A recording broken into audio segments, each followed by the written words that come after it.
hate. When they see a crowd like this makes them nervous.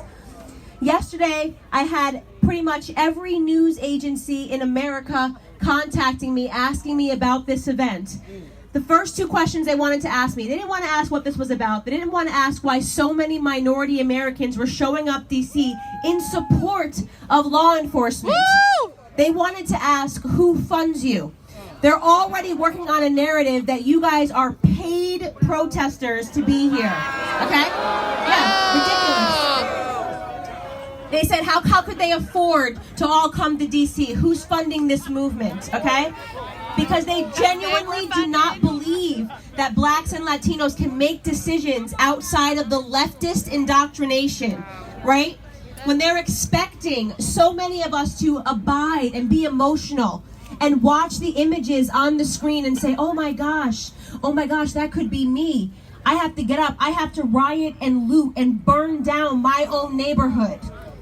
Then they wanted to ask me about COVID-19. If you saw me on Twitter, you saw how I dealt with that. We are not, if you see any press asking you a question about COVID-19, you can tell them to shut their mouths, okay? Woo! We're not those kind of minorities that are so stupid that we're gonna play a part in your narrative. Woo! That you are trying to attack this president and pretend that he is responsible for a pandemic, right? We demand a more honest conversation about what is happening in inner city communities. In places like New York City, where shootings are up over 200% from this time last year because they are actively defunding parts of the police officers. They actually said, oh, here's what we need to do. We want community development. I don't want community organization. I want the police. Yeah. You can call your community collaboration community center when there's an issue. If someone breaks into my home, I want somebody that is armed and on the side of the law. Okay? Yes. If I'm facing an emergency and I'm facing an issue, I want to be able to call police officers. I don't want to call community organizers or take a new look at it. Right. I was disgusted when I was watching these debates of our country. You know, we don't endorse explicitly any candidate at Blexit, but I will say that watching these debates, are you guys watching them? Make some noise if you're watching these debates. It would seem to me they only care about two things, right? COVID-19, right? Because 200,000 Americans have been killed by COVID-19. Where was that energy when hundreds of black Americans and Hispanic Americans die every single weekend in inner cities? Yeah. You want me to be afraid of COVID-19? You want these people who in one day can watch 60 people shot in their neighborhood on the south side of Chicago, right? And you don't ask any questions about that. They say you're not allowed to talk about black on black crime, right? You're not allowed to talk about it. It's racist to have that conversation. They want to talk about a pandemic, but they don't want to talk about the issues that are going on in our communities. They want us to be afraid of police officers. I think this year, 9 unarmed black men, just so you guys have the facts on your side, were shot and killed by police officers. That's less than white Americans. That's less than Hispanic Americans. And yet this narrative that you're seeing, you would think, right, according to the news stations today, that black Americans, if we right now are sitting here, police officers are lining up because they just want to kill us for no reason, right? That is the narrative that is out there today. Is that happening? No. If you're a minority American, you have a higher chance of being struck by lightning, okay, than killed unarmed by a police officer. So why are they doing this? Why are they doing this? Why are they doing any of this? Why do we have the left attacking not just police officers, attacking men in general? This modern feminist movement. Boys can be women, women can be men, confusing our children, right? Yes. Right. Why are they doing this? Why are they doing it? Because they want. I'll tell you why they're doing this. What all of this is about, what all of this Marxism is about, and you're right, it is evil. If you read Karl Marx, you know that he was an avowed racist. But he understood something very, very simple. If you want government to be omnipotent, if you want to grow government, if you want socialism, which means that the government becomes God in your life, you have to undo everything in a person's life that gives them structure. So that means they attack faith. They mock Christians. They mock people who pray. They don't want you saying the Pledge of Allegiance, right? They don't want you, now they're saying, oh, you can't sing the national anthem anymore. It's racist. What? Are you crazy? In fact, when we get to the White House, we should sing the national anthem. Yeah! While all the cameras are there, there will be no kneeling at a Blexit event, right? Except for They want to Jesus. remove that. They want you to hate that.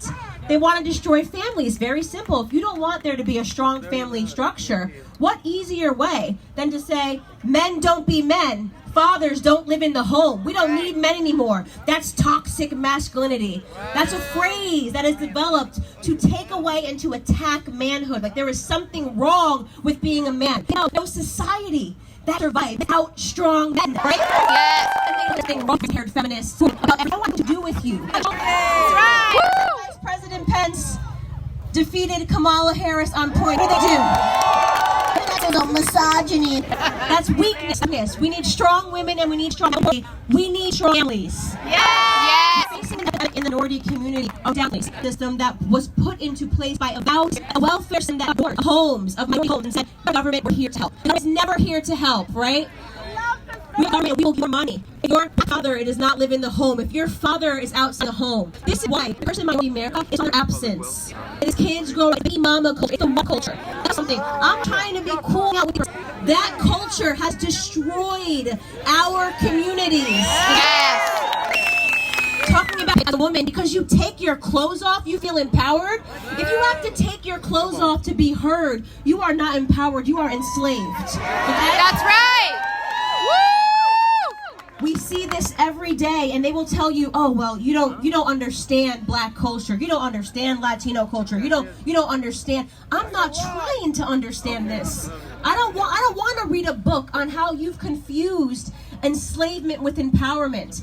Stop pretending, by the way, that what we see today in America amongst these athletes, amongst these singers, amongst these stars is what culture always was to the minority community. When I grew up in my grandparents' house, we were listening to the Temptations, okay? Men that were wearing suits, dancing a little bit like this, singing about family. Diana Ross, the Jackson 5. These people were not singing about putting their bodies out. They weren't dressing in the way that we are told that women have to dress. And they commanded respect. They cared about family values. They want to convince us that the problem and the reasons and the statistics that exist that show that there is a disparity between white and blacks and whites and Latinos exists because of some crazy idea that there's systemic or racism and oppression. No, there's not. There is a broken culture. A broken culture that we are never going to get ahead of unless we have brave minorities like the people here today that are willing to speak up, speak out, and tell the truth. We are now the problem. We have to fix it. We don't need to look externally. We know how to get ahead in this country. This is the freest country in the entire world. You have to work hard. You have to stay out of trouble. You have to make good decisions. You have to keep your family. Don't have children out of wedlock if you can. That increases your chances of not living a life of poverty, right? These are basic decisions that impact all Americans, no matter what color you are. Do not fall for the propaganda and the lies and the brainwashing of the media, right? People are telling you to be afraid of COVID-19 because it's killed 200,000 people. It's called socialism. It's 100 million people in the last years, and it's America. Yes. If I catch COVID-19, I'll survive that. I know I'll survive that. I'm young, right? I probably won't survive the socialists or the leftists trying to build, which seems to give powerful money, and people actually believe this stuff. That everything can be free. I know. Where are my Cuban Americans? Right? You guys know what socialism. People, the Venezuelans know what socialism has done. Do not let them bring that satanic notion to this free and beautiful and blessed country. Okay, so I do want to say this. If you have not yet on your phone filled out your waves for the White House, you need to fill it out. So you all got an invitation to the White House. Find it. Make sure you fill it out. Also, make sure you have your ID. I'm sure you do, but just triple checking. You won't get allowed in. And after Larry Elder speaks, we do have pizza because we need some energy before we go and tear up the White House. Show the media that they do not own minority Americans in this country. Yes.